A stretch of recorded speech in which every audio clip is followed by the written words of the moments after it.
안녕하세요. 웅덩이 매매법 레버리지 ETF 장기 투자자 디벨로몽입니다. 오늘도 계좌 먼저 공개하고 시작합니다. 현재 미국 직투 계좌는 4,300만원의 수익금을 유지하고 있으며 국내 계좌는 36% 수익률과 420만원 수익금입니다. 웅주패 놓으니까 지금 좀 떨어지더라도 크게 불안감이 없는 상황입니다. 지난주에 목요일과 금요일에 하락하라고 현재 월요일 프리장에선 소폭 상승하고 있는 미국 증시인데요. 저와 멤버십 분들은 목요일과 금요일 작은 웅덩이에서 반도체를 웅줍할 수 있었습니다.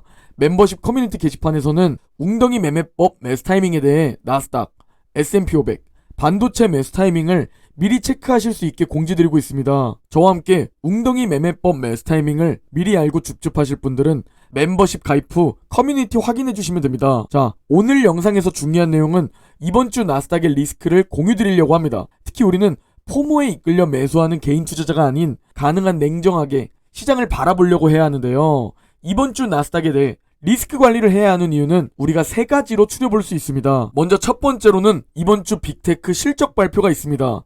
화요일 시장이 끝난 후 마이크로소프트와 알파벳 그리고 스냅이 실적 발표를 합니다. 그리고 수요일 시장이 끝난 뒤 메타 플랫폼즈, 랩리서치가 실적 발표를 하는데요.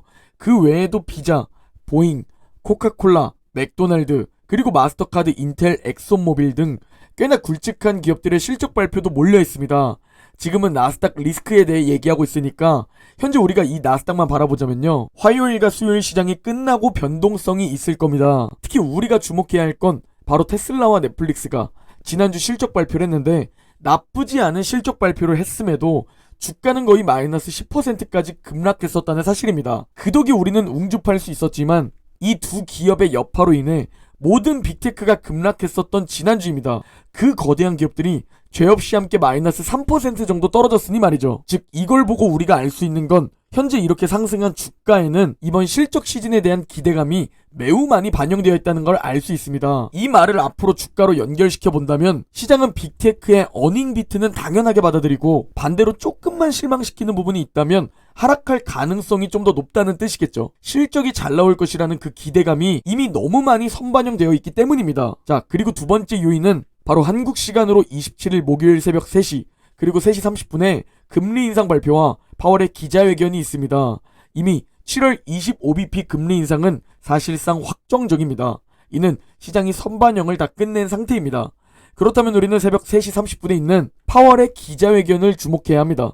이제 인플레이션이 3%까지 내려왔는데 그렇다면 연준은 이제 동결을 생각할 건지 아니면 점도표에 나와 있는 대로 한 번 더 금리 인상을 얘기할 건지 이 기자회견에서 힌트를 얻어야 하고 이게 나스닥의 변동성을 가져올 겁니다. 마지막으로 지겹겠지만 드디어 오늘부터 나스닥 특별 리밸런싱이 적용됩니다. 이제 빅테크의 나스닥 비중이 줄어드는데 이 비중이 줄어드는 건 시총으로 따지자면 그렇게 큰 부분이 아닙니다. 그러나 문제는 기관들 역시 매도하고 기관들 역시 그 비중을 맞춰야 한다는 겁니다.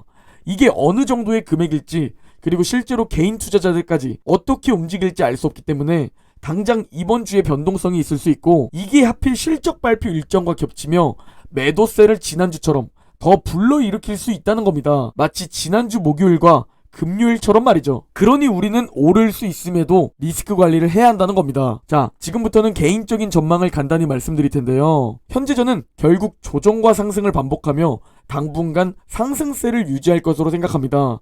개인적으로 금리를 동결하고 나서 어떠한 경제 위기 사건이 터지기 전까진 증시가 대부분 좋았던 것을 생각해본다면 이번에도 고금리 임해도 동결 후 증시가 조금씩 올라가지 않을까 생각하고 있습니다. 그러나 다시 한번 말씀드리지만 저는 깊이와 시기는 알 수 없지만 이번 하반기에 조정이 올 것으로 생각합니다. 마이너스 5%로 지나갈지 10%, 15% 하락으로 지나갈지 그런 건 알 수 없지만 조정장이 올 것으로 보고 있죠. 그러나 중기적으로는 어떤 경제 위기 사건이 터지기 전까지는 당분간 오르내림을 반복하며 결국 조금씩 올라가지 않을까 그렇게 바라보고 있습니다. 그리고 제가 항상 강조드리는 게 대다수의 투자자들과 반대로 움직이는 극소수 웅줌러가 되어야 한다고 하죠. 화면 속 빨간색 그래프를 보시면 대다수의 투자자들이 현금을 늘릴 때 우리는 반대로 현금을 고갈시키며 현금을 자산으로 바꾸는 행위를 지속했습니다. 그렇게 우리는 이미 몇억, 몇천만 원, 몇백만 원이라는 개개인 상황에 맞는 수익과 몇십 퍼센트의 수익률을 보이고 있는데요. 반대로 우리와 다른 대다수의 개인 투자자들은 지금 이제야 현금을 쓰고 있다는 겁니다. 이미 다 오른 뒤에 포모에 이끌려서 뒤늦게 따라 매수하며 우리의 계좌를 부풀려주는 게 대다수의 투자자들이라고 생각하시면 됩니다. 그들이 포모에 이끌려 매수를 해주어야 아이러니하게도 우리의 계좌가 더 풍족해지는 게 바로 자본주의 시스템입니다. 그리고 아까 말씀드렸지만 저는 경기 침체는 올해 말이든 내년이든 혹은 내후년이든 이번 고금리로 인해 결국 온다고 보고 있습니다. 얕게 지나갈지 깊게 지나갈지 모르지만 말이죠. 그리고 현재 S&P 500은 급등하고 있고 반대로 선행 경제 지표들은 위축하며 이 둘의 괴리가 점점 커지고 있습니다. 그리고 이는 2008년 금융위기 때와도 같았죠. 결국 경기는 침체로 빠졌고 주가는 뒤늦게 하락했다는 점입니다. 즉 우리는 주식을 계속 보유하면서도 혹시 모를 경기 침체에 대비하기 위해 현금 비중을 넉넉히 들고 있어야 하는 시기입니다. 물론 그 현금도 투자해서 오르면 더 좋겠지만 우리가 이 쓸데없는 현금 비중을 들고 있는다면 장기 투자라는 것을 더 오래 더 끈기 있게 버틸 수 있는 그 장치를 해주는 게 현금 비중이라고 보시면 됩니다. 실제로 이번 7월 독서 모임에서는 모건하우절의 돈의 심리학을 구독자분들과 읽고 있는데요. 여기서 나온 현금 비중에 관한 문구를 간단히 읽어드리겠습니다. 워렌 버핏도 2008년 버크셔에서의 주주들에게 이런 생각을 밝힌 적이 있다. 저는 언제나 충분한 정도 이상의 현금을 가지고 버크셔에서 웨이를 경영하겠다고 신용평가 기관이나 나 자신에게 맹세해왔습니다. 설사 이윤을 더 낼 가능성이 있다 하더라도 저는 단 하루라도 밤잠을 설치는 선택은 하지 않을 겁니다. 라는 게 227페이지에 나오는데요. 저는 약 30%의 현금 비중을 가지고 하락장이 시작될 때 분명히 이번 하락장에서 80% 떨어져 나갈 것이라고 했는데 아시다시피 지난 하락장에서 이미 80%는 결국 떨어져 나갔습니다.